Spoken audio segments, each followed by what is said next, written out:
So we would want to speak to a security analyst who, would want to give us some positions on this and how, as a country, we can deal with it decisively. So he's already joined us in studio, and we want to just pick his thoughts on it. Emmanuel Coating is Executive Director for the Africa Center for Security and Counterterrorism.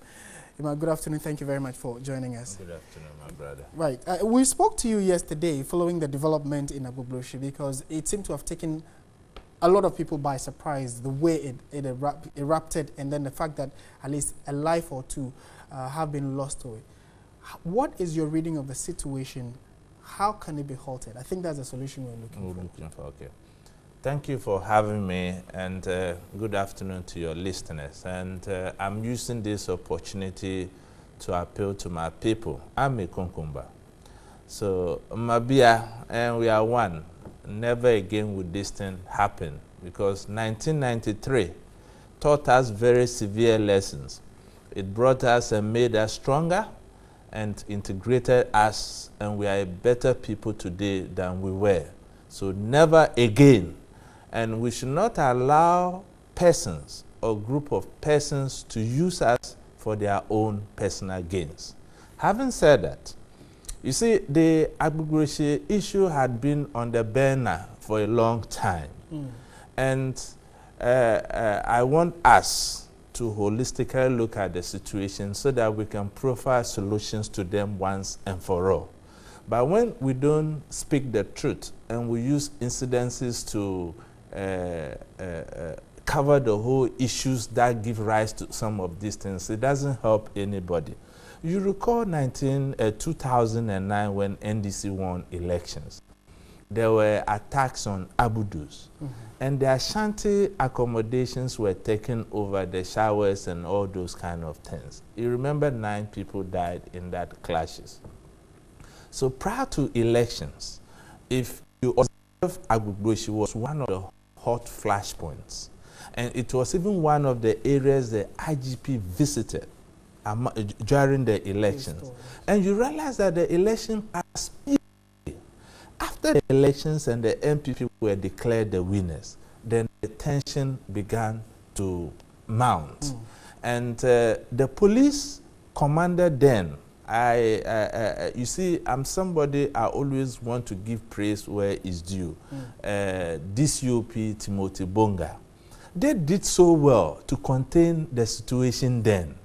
So if you recall, on the day of the inauguration of Nana Akufo-Addo as the president, there were more police present at Agblogbloshie than even other parts of Accra. Accra, because intelligence had been picked up. People were bussed from Tamale to come for a similar reprisal attacks and take their properties, their underlings, attack and took away from them during the 2009 So you elections. Clearly see that it actually has gone beyond the ethnicity. This is more political than we think. Actually, that is actually the case. That is, you see, if you recall, some few weeks ago, intelligence were rift that tensions were mounting in Agblogbloshie, but the police didn't do anything about it. And you see, we have a problem, and let's call a spade a spade. When we change leaders and IGPs are appointed, I think the wanton transfer of regional commanders, district and divisional commanders is all warranted. I'm not against. It's totally needless. It's needless. I'm not saying such changes should not happen, but it should be gradual. Look, the divisional commander at the area is no more there. The district is no more there. The regional commander is no more there. And these are people who've lived with them. So who have lived with them, has put committees in place, and there were daily meetings. They were meeting opinion leaders. And when they gather information, they send men and they diffuse the tension. So now the regional commander is not there. The divisional commander is not there. The district commander is not there. You have new people in place. So they took it business as usual. What are the solutions? The solution lies with us. Nobody can come and solve the problem for us. The stakeholders in this conflict needs to be talked to. And we must also make a resolve that we are no longer going to allow ourselves to be vessels of violence. We will be vessels of peace. And another thing is that after that, I'm just talking about the short-term solutions. You see, the devil finds hands in an idle hands. We have a lot of unemployed youths there. So probably we should identify livelihood empowerment programs that can help to ameliorate some of these things. And another thing is that the government should also look at compensating those who had lost properties and they are waiting for reprisal attacks to claim back their properties. You mentioned that the solution would come from the people themselves. Yeah. How can they? Because this is an age-old war. Yeah. How can they come together to resolve it? If you look at what has happened in the last few years, there were stakeholder meetings, and that was what the regional commander did. So as a matter of agency, the new regional commander should reopen channels of these stakeholder meetings and see how they can talk to them. Because if the people don't resolve that, they will leave it no matter what you do. The president can even go there and talk and it will still be the same. Like you rightly saw on your screen, people are losing their properties and livelihood. That is what I was talking about. Government should take pragmatic steps, identify these people, and compensate them.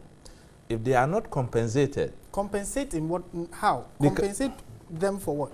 No, you know, when... Maybe create jobs for them, but if you say compensate, I don't get it. The jobs, I talked about it. I said they should identify livelihood empowerment programs for them. But those people who have lost their properties, like the case of the woman and the drugstore, they have relations, and most of the relations depend on them. So if these people are not compensated, they are also planning in the future how they can also get some retaliation. And this is what we've not done in the past. Okay. But I also want to urge the media. The misinformation is too much. Konkombes are not at war with the Gombes. You know, look at the Daily Graphic today, the headlines they took. It poisons the atmosphere back home. Look at today, last night. So it is an issue that should be dealt with as it is here, so we don't have reprisals. Exactly, because last night, you see what happened. And I think I need to recommend Koya and the Dagomba Youth Association. They never slept. They went back to the communities to sensitize them and make sure they don't pick misinformation. My only worry is that people who are running for Agblogbloshie and they are running home, they will go home with many stories, and that could inflame passion. Okay. This one thing that the regional Security Council also have to look at. Exactly. Talking about Regional Security Council, we have been joined on the line by ASP Ifia Tenge. She is the Public Relations Officer for the Greater Accra Regional Police Command. Good afternoon, madam. Thank you very much for your time. Hello, ASP. Hello. Good afternoon, and thank you very much for joining us. Oh, my pleasure, and thank you for having me too. Right. Is the Regional Security Council meeting over? And if yes, what are some of the roadmaps we have agreed on to deal with this problem? Hello? Yes, can you hear me, madam? Please, come again. Okay, I'm finding it difficult. Is the meeting over? What meeting, please? The Regional Security Council meeting. Please, it's at a regional level. So, as the regional command who is presently representing the police. Right. And they have not produced any information there until further notice. Right, but we are told one person has been arrested following yesterday's clashes. What is the immediate solution we want to give to this problem?